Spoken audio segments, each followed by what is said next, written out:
Gaurtik aurrera listu bidezko testak erabiltzen hasiko dira Ipar Euskal Herriko ikasleen artean. Positibo bat atzematen dutenean egingo dituzte klase osoak ixtea ekiditeko. Arratsaldeon guztioi, COVID-aren aurkako protokoloa beraz beste behin zorroztu dute eta berehala eskainiko dizkizuegu xehetasun guztiak. Ez galdu.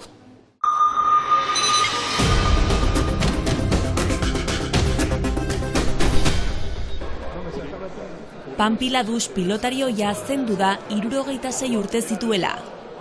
Azkaindarra erreferente bat zen pilotaren munduan, besteak beste, ezker paretako txapelketa nagusietako bat irabazi zuen lehen Ipar Euskal Herriko jokalaria izan zen eta. Gainera, 2 aldiz irabazi zuen binakako txapelketa, 1987 eta 1989.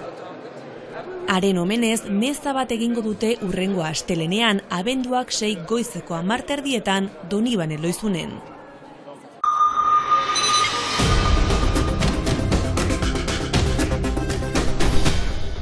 Eskoletako protokoloa aldatu du Frantziako Hezkuntza Ministerioak oraingoan ahalik eta klase gutxien ixteko xedez.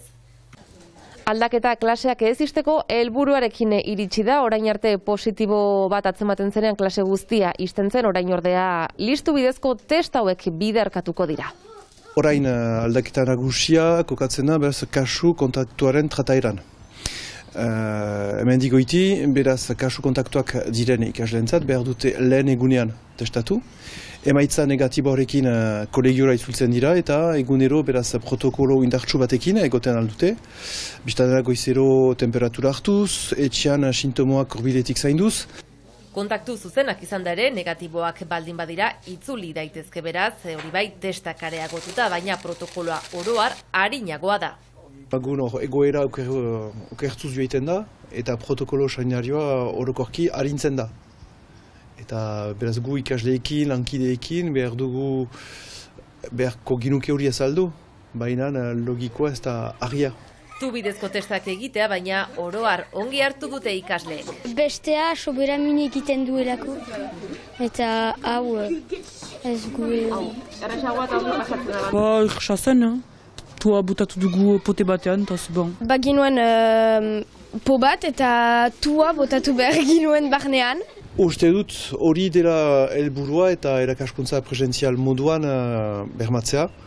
Zenta lehen konfinamenduekin hartu ginen, beraz biziki kaltegarria zela aurrak luzarako etxean atxikitzea. Gure ikasleentzat garantzitsuena dela onat etortzea, lagunekin egoitea, ez erakasleekin, normalak dira. Listu bidezko test hauek biderkatu egingo dira. Azken astean, Frantzia osoan 10 ikasletatik batek egin du. Izan ere, intzidentzia tasak gora egiten jarraitzen du hemen, eta lehen hezkuntzako ikasleen artean, 1185 da une honetan Pirineo Atlantikoetako departamentuan.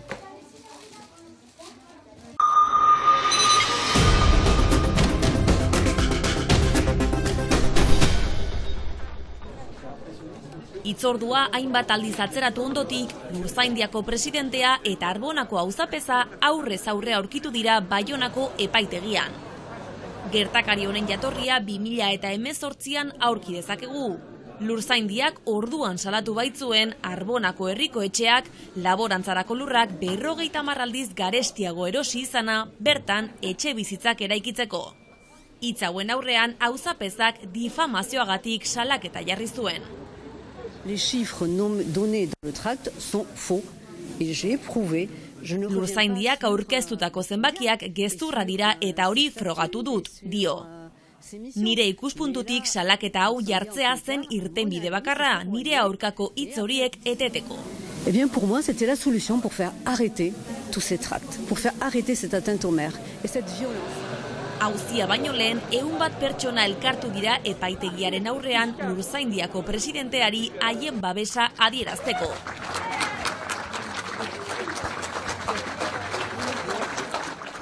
Epaiketaren ondotik horrela defendatu du bere elkartea Dominik Amestoik. Guretzat da egia plazaratzea, ez du bertzeik egin, gure traka zen bakarrik auzapezaren gutun bati egin dugun errapustia, ez zin bertzerik, gureak, guk pentsatu dugu ez zituela gauza xuxenak egiten, eta erran dugu, hala zena, gure esedea hori zen bakarra. Haren ustetan gainera, hitz horiek ez dira auzapezaren aurkako erasoa izan. Ez personala, gero bere egiteko manera badu, berezia da, eta hortarik ere heldu da, bada legia, bada egiteko manera bat ere, eta eventuan ez da guretzat gomeni hori. Momentuz akusazioak 3 gauza eskatu dizkio Lurtzaindiari. Eurobana Arbonako herriko etxearentzat, baita Mialok auzapenzarentzat ere. Eta 2.500 euro prozeduraren gastuak ordaintzeko. Prokuradoreak beste aldetik ez du eskakizunik egin. Erantzuna hala ere, abenduaren 14an ezagutuko dugu.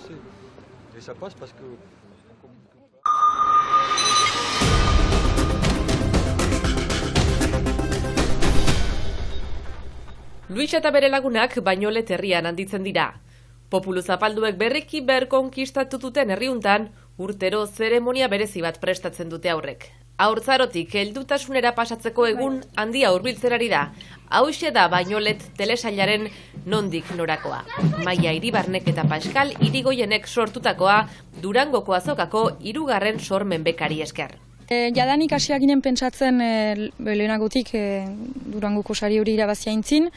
Gutxi gora bera proiektuaren bizkarrezuja eta idatzia ginuen, kapituluak ere gutxi gora bera buruan ginituen, gero egia da geroztik behidazketa lan handia izan dela eta ibili girela behiz zehazten, pertsonaiak, egoerak, gauzainitz aldatu dira, lan egin dugu ere Txakurrogia kolektiboko taldearekin, pixkat behmoldatu da, etengabe, ibiligira ere musika sortzen, eta hola sortu da pixkat giro bat.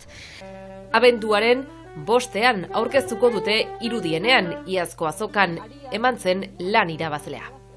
Uda hontan filmatu dute telesaila. Udan inditugu grabaketa osoak, Eieralajeko egian, Eieralajtarekin eta beste tokiko hainbat lagunekin, eta 2 astez grabatu dugu. 2 aste potolo izan dira, biziki intensoak. Duela egun gutxi, Bañolet filmako musika eta gehiago ere biltzen dituen Bañolet kantuz diska plazaratu berri dute Bloin talde berria osatuz. Eta diskako 2 kantutan abian taldeko sokak entzun daitezke hain justu Maia musikagilearen taldekoak. Durangoko azokan kontzertua eskainiko dute Animalia naiz eta diska aurkezteko abenduaren 4an. Euren musikarekin amaituko dugu saioa bihar arte. Animalia naiz eta